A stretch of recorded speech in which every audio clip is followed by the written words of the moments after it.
لو واحد عايش لوحده في ايطاليا وبياخد 1200 يورو، حلو ولا وحش يا سويسي؟ اول حاجه صلى على النبي وجمعه مباركه، الى امك تخش الجنه اللي صلى على النبي.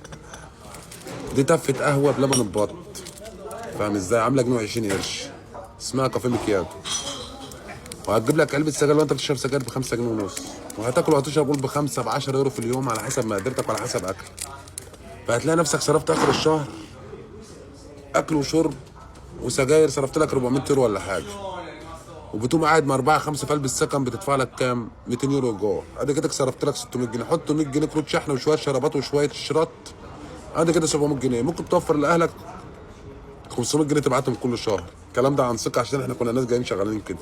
1200 يورو يا صاحبي مرتب هنا محدود الدخل، يعني المتوسط، يعني راجل شغال.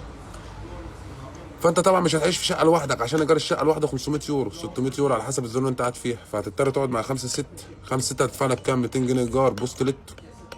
ده انت لو جاي تاكل عيش. ولو بطلت سجاير تبعت لابوك فلوس حلوه. على النعمه انا كنت اعرف ناس كانت بتاخد 1200 تبعت لابوها 800 900 يورو. اي والله، وكانوا بيمشوا الشهر.